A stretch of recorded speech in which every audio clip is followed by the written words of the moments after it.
Bulletin ਦਾ ਆਗਾਜ਼ ਕਰਨ ਜਾ ਰਹੇ ਹਾਂ। ਸਭ ਤੋਂ ਪਹਿਲਾਂ ਜ਼ਿਕਰ ਹੋਵੇਗਾ ਸਿਆਸੀ ਰੈਲੀਆਂ ਦਾ। ਜੀ ਹਾਂ, ਇਲੈਕਸ਼ਨ ਕਮਿਸ਼ਨ ਦੀ ਮੀਟਿੰਗ ਤੇ ਇਸ ਵਿਚਾਲੇ ਸੂਤਰਾਂ ਦੇ ਹਵਾਲੇ ਤੋਂ ਇਸ ਸਮੇਂ ਜਾਣਕਾਰੀ ਆ ਰਹੀ ਹੈ ਕਿ ਸਿਆਸੀ ਰੈਲੀਆਂ ਨੂੰ ਲੈ ਕੇ ਚੋਣ ਕਮਿਸ਼ਨ ਛੋਟ ਨੂੰ ਵਧਾਉਣ ਜਾ ਰਿਹਾ ਹੈ। ਰੈਲੀਆਂ ਦੇ ਵਿੱਚ 1000 ਲੋਕ ਸ਼ਾਮਿਲ ਹੋ ਸਕਣਗੇ।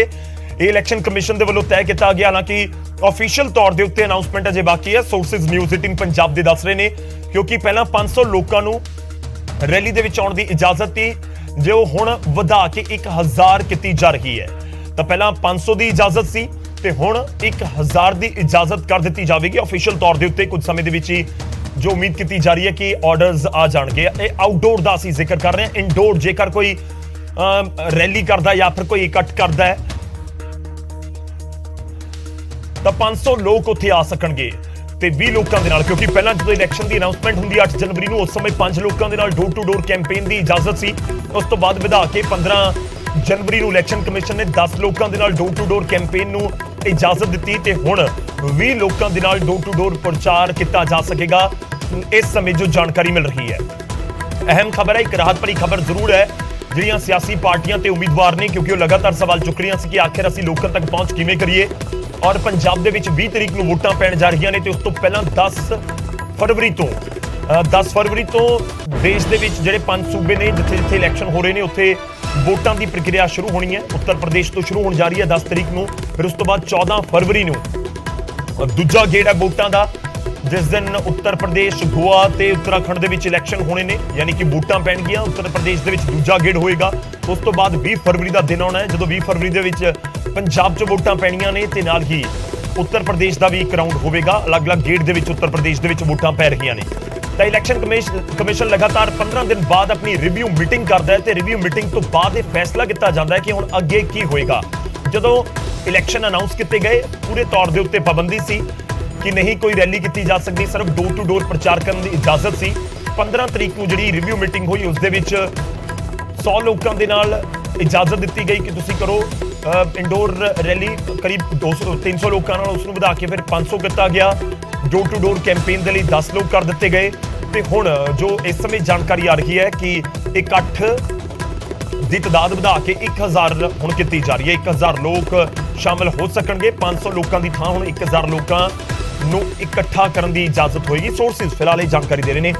अशरफ काजमी साडे नाल जुड़ रहे हैं, साडे सहयोगी दिल्ली तो।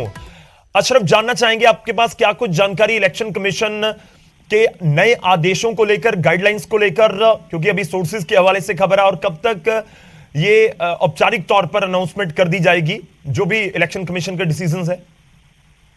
देखिए गौरव, चुनाव आयोग की बैठक अब से कुछ ही देर पहले खत्म हुई है और जो सूत्र बता रहे हैं उसमें राजनीतिक दलों को राहत देने का फैसला आयोग कर रहा है। हालांकि अभी तक औपचारिक रूप से कोई ऐलान नहीं किया गया है। कुछ देर बाद औपचारिक रूप से ऐलान किया जाएगा, लेकिन जो सूत्र दावा कर रहे हैं उसमें यह है कि अब जो राजनीतिक दल है वो 1000 लोगों की सभा कर सकता है। साथ साथ जो घर घर जाकर प्रचार करने की सीमा थी उसे भी बढ़ा दिया गया। अब 20 लोगों को एक साथ घर घर जाकर प्रचार कर सकते हैं। और इसके अलावा इंडोर जो बैठकें होनी थी उसमें भी संख्या बढ़ाई गई है। इसमें 300 से बढ़ाकर 500 कर दी गई है। तो कोरोना के मामले जैसे जैसे कम हो रहे हैं, इसी वजह से चुनाव आयोग ने राजनीतिक दलों को राहत दी है कि वो प्रचार में ज्यादा से ज्यादा अपने साथ कार्यकर्ता को जोड़ें और अपनी बात मतदाताओं तक पहुंचा सके, इसलिए राहत दी गई है। और इस कुछ ही देर बाद माना जा रहा है कि करीब आधे घंटे के अंदर चुनाव आयोग इस पर औपचारिक रूप से अपना बयान जारी कर देगा।